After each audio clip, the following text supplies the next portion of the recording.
Hoy en A Pie de Calle tenemos el placer de contar con el escritor Tomás Vicente Martínez. Viene a presentar Abonico, aprovechando que está aquí en Albacete, en la Casa del Libro, promocionando esta publicación. Bienvenido, Tomás. Pues buenas tardes y muchas gracias. Bueno, Tomás no es de Albacete, Alicante, Murcia.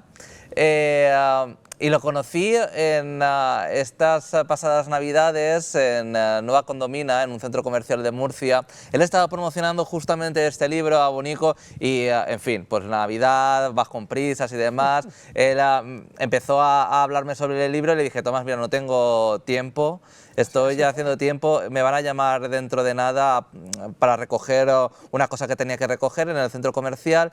Y me fui y de repente dije, bueno, le voy a decir que dirijo un programa de cultura y de ocio y que si se pasa por Albacete algún día, que se acerque al plató y le hacemos una entrevista. Y justamente me dijo, voy a principios de marzo a Albacete a promocionar el libro. Y digo, pues ya está, pues te vienes. Y yo me puse en contacto con Tomás y hemos estado en contacto todo ese tiempo. Bueno, Tomás, Abonico, es una palabra de Murcia, yo creo, ¿no? Yo la conozco de la zona de Murcia, de la zona de la Vega Baja, un arcaísmo.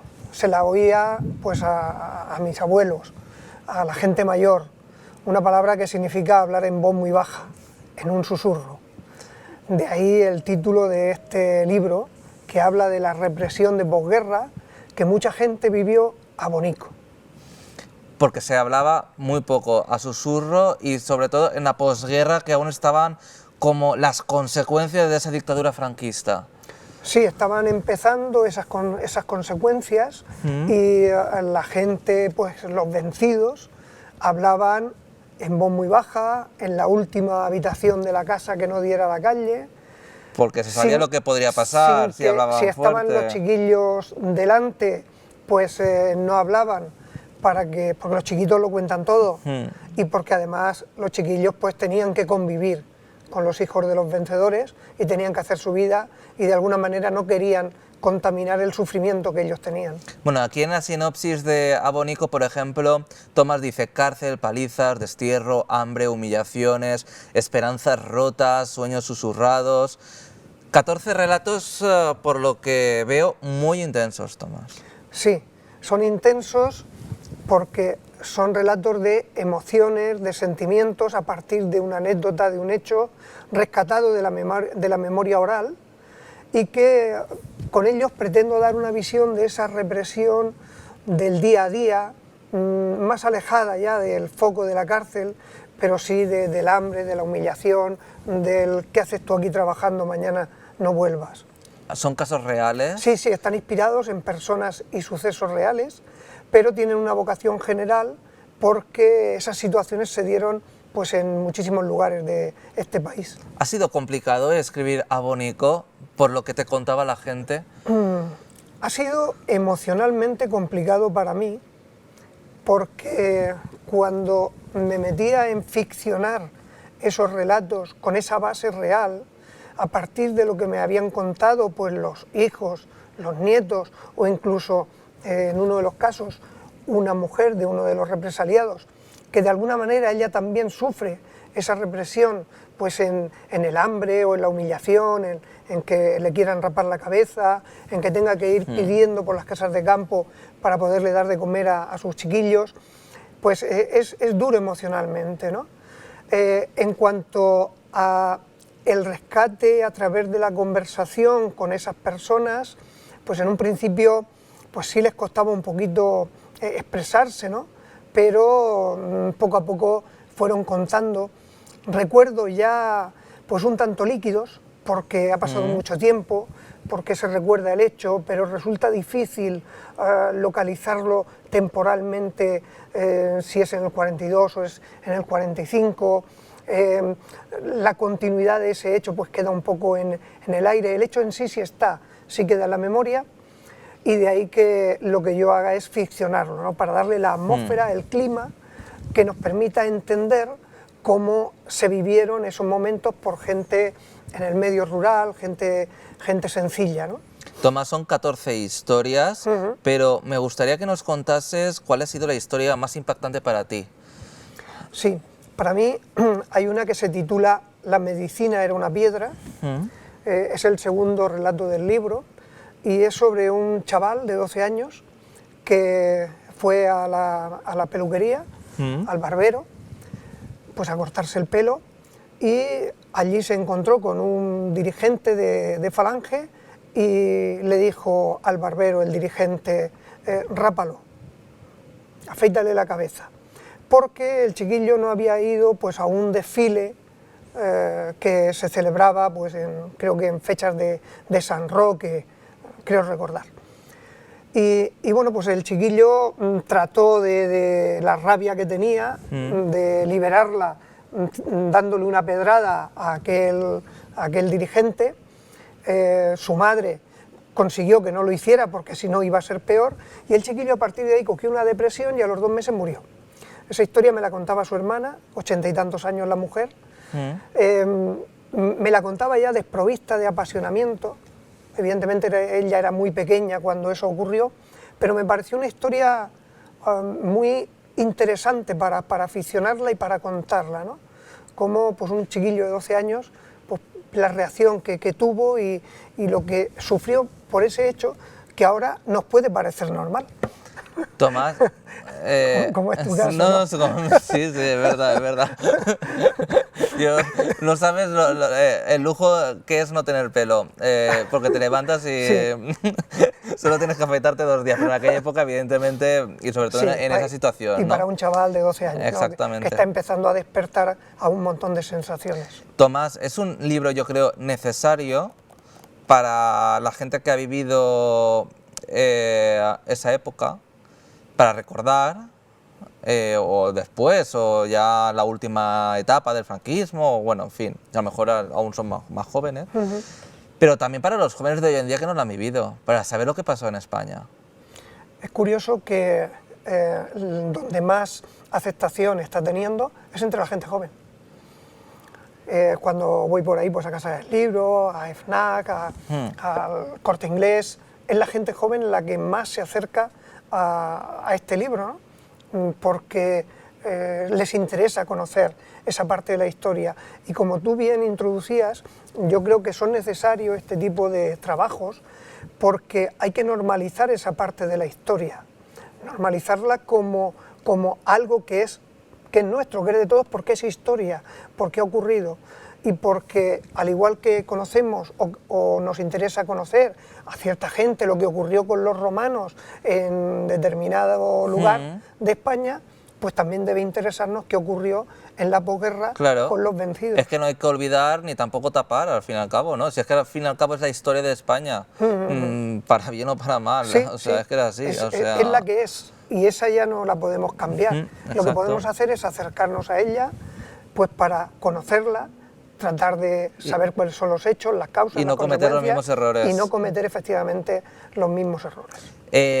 Abonico es casos reales mezclado con ficción para darle un poco de toque literario, pero aparte de Abonico tienes otros libros, incluso de poesía, poemario, en fin, o sea que le das a todos los palos, Tomás. Bueno, tengo sí 3 novelas. La primera, El sitio, trata la temática de la burbuja inmobiliaria y la corrupción en torno a ella. La siguiente novela, que es de 2013, Esta será mi bandera, que habla pues, de la actualidad y de la guerra civil y uniéndolas a través de la memoria histórica, de una búsqueda.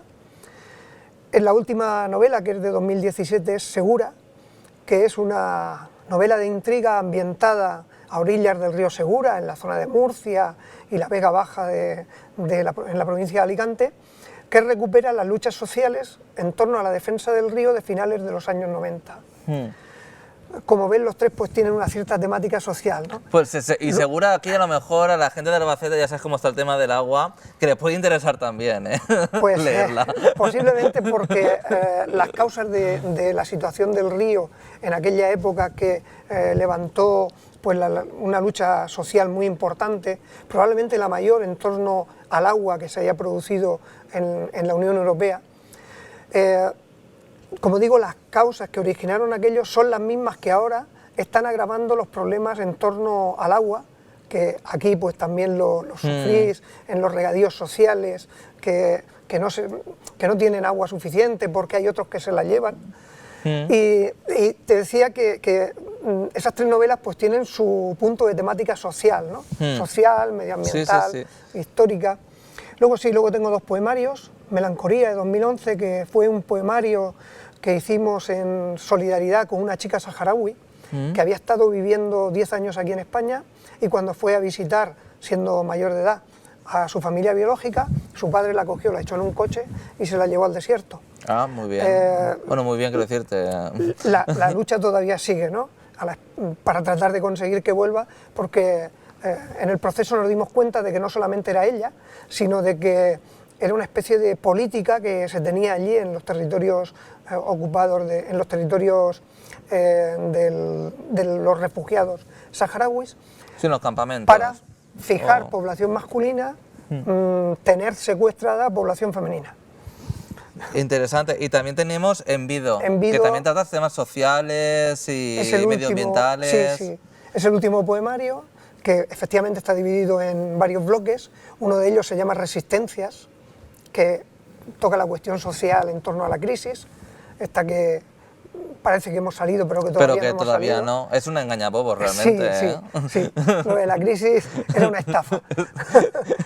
Y una parte medioambiental, entornos, pues una parte de amores, que la poesía sin amor, ¿verdad? No es nada realmente. Otra parte de afecto y otra parte pues de relojes, le llamo relojes, el paso del tiempo, ¿no? El tiempo. Y ya para finalizar, Tomás, Abonico, ¿dónde lo puede conseguir la gente de Albacete y si nos están viendo a través de internet, desde otros puntos? Pues yo creo que en la Casa del Libro puede ser un punto de referencia para adquirirlo o pedirlo en caso de que pedirlo por agotado. internet también y por internet. Por internet también, pues en la Casa del Libro. En la Casa del Libro perfectamente se puede encontrar. Bueno, además que tienes blog y todo, o sea, ¿no? Sí, tengo un blog. A veces, últimamente tengo poco tiempo de escribir en el blog, pero está ahí. Por ejemplo, tiene entrevistas, Tomás, que le han hecho, y en fin, tenéis también información sobre todos los libros. Si ponéis Tomás Vicente Martínez Abonico, por ejemplo, os va a salir en Google rápidamente, porque yo lo he encontrado muy fácil. Y un libro de relatos que salió también casi paralelo a este, con otra editorial, una editorial de Cartagena, Malbec. ¿Cuál? 15 agujeros. 15 agujeros, tienes razón, que también lo he visto en tu página web. Relatos en que se entremezcla la realidad y la fantasía, en viajes de vacaciones que he realizado con mi familia. Nos convertimos en protagonistas de esas historias, donde la realidad se rompe y entra la fantasía. Hay un elemento mágico fantástico que desencadena una aventura en Ávila, en Zugarramurdi, en Belchite. Muy interesante, ya os digo, Tomás Vicente Martínez Abonico, podéis entrar en su blog o si entráis, por ejemplo, a la Casa del Libro, que como bien ha dicho está Abonico, lo podéis conseguir, y si no está, oye, siempre lo podéis pedir que os lo llevan rápidamente. Tomás, de verdad, ha sido un placer de conocerlo en Murcia, ya se me ha abierto un gran escritor que he conocido, o sea, yo estoy muy contento. Lo que son las casualidades, ¿verdad? Lo que son las casualidades. Bueno, en fin, una chispita que... Porque no se me hubiese ocurrido nunca, Tomás, porque claro, Murcia, Albacete, pues yo que sé, tienes que venir a posta evidentemente es un gasto venir y tiempo también. Y tú si eres de Alicante, al lado de Murcia, no sé. Pero bueno, las casualidades existen y el destino también. Mira, y así hemos aprovechado mi mujer y yo para conocer un poquito Albacete. La ciudad de Albacete. ¿Qué habéis visto? Pues hemos estado paseando por el centro. Por Altozano, la Plaza Altozano, el pasaje Lodares. Efectivamente. Esos 2 lugares hemos comido pues también en el Callejón de San José. Ah, muy bien. No os olvidéis de ir a la catedral, que tiene uno de los murales más grandes, no sé si de Europa o... es impresionante. Eso lo haremos mañana. Bueno, muchísimas gracias, Tomás, de verdad. Gracias a ti y a Visión 6. Nosotros continuamos, gracias a ti, Tomás. Continuamos con más contenido de A Pie de Calle, porque tenemos muchísimas cosas que contaros.